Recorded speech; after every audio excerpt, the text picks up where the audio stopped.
I'm Megan Hoff from Gathering Light Photography, and I'm here to bring you some Wednesday wisdom for your photography business.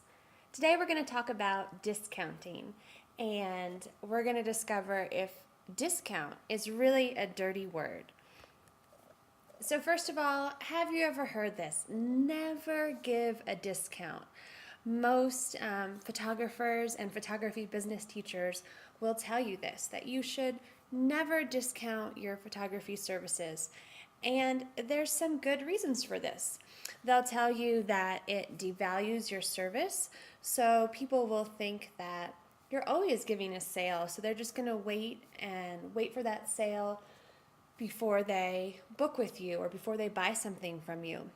And they also may just kind of think of you as the cheap photographer, and you can really get stuck there. And finally, it's really likely that if you're always just giving these rock bottom prices, you're probably going to burn out, because if you really look at how much you're making per hour when you give these really low prices, you may be making something like $1 an hour for all your hard work. And then you may as well just be working at McDonald's or something. So these are really good and important reasons why many people will tell you never to discount your services. However, I'm going to say something sacrilegious today. Sometimes it just might be okay to give a discount. And I'm waiting for lightning to strike as the photography business gods strike me down for saying this. I'm not encouraging you to give discounts all the time. I'm not encouraging you to shoot weddings for $100. Absolutely not. But on certain occasions, I think that it can actually benefit you.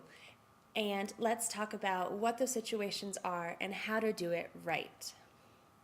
So when would you give a discount? First of all, maybe there's just this incredible opportunity that's going to benefit you. Maybe you're a fairly new photographer or new to a certain area, and you really want to work in a certain venue or with a certain type of couple, or there's just some kind of theme or style that you've been looking to add to your portfolio, and you can have the opportunity to do that, but you're not going to get paid all that well in this situation. I think that you need to decide if the pros outweigh the cons. If you're really working on building a certain kind of portfolio or building relationships with certain venues, and you can do this and add this to your portfolio, it may be worth it for you. Next may be a good cause. And again, you don't want to do this all the time, but it's important that we feel like we're doing something good for our hearts too, right? Something that fills us up and makes us feel good. So every now and then we want to look past just that bottom line and how much money we're making and see what we can give back. And I think oftentimes that's returned to us tenfold. Next is it a networking opportunity? And by this, I kind of already talked about maybe breaking into a new venue, but also maybe it's just a chance to work with a couple that you know is really well connected.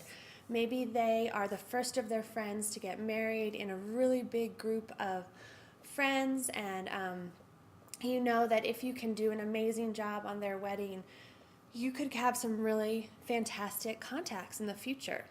Or maybe you just have the chance to do something like shoot some promotional materials for a local venue that may send you lots of business in the future. So look and see, is this, even though you're giving a discount now, is more money going to come to you down the line? That may be worth it. And finally, the last one is spelled incorrectly on here, sorry. Personal project growth, that should say.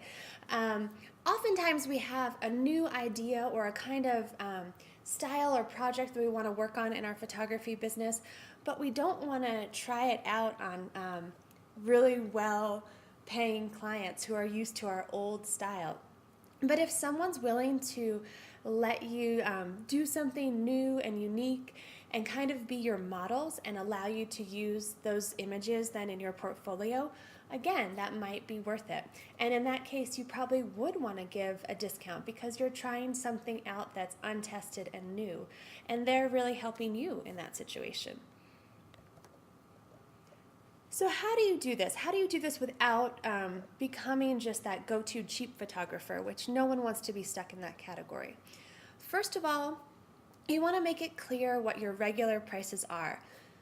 If I ever give a discount, I always show people this is what I usually charge, and then I explain why this discount is being offered to them.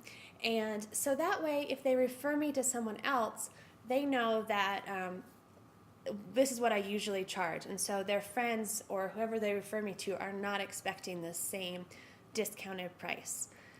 And next, you want to have a written contract. You want to have a written contract with all your clients. But in this case, there needs to be an equal exchange. So, for example, if you're giving them a discount so you can use their images in your portfolio, you're going to say that in the contract. You're going to say that these images are for your portfolio. So you want to just be really clear and have it be an equal exchange.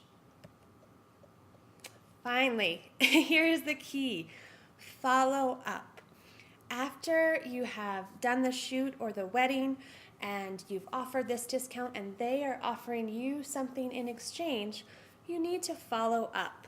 You need to follow up with that venue or that couple or whatever it is you're doing and remind that person, I loved working with you. I'm so excited for this continued relationship for XYZ, whatever it was that this exchange was. And don't forget to ask for that and just continue to follow up with this person or this organization.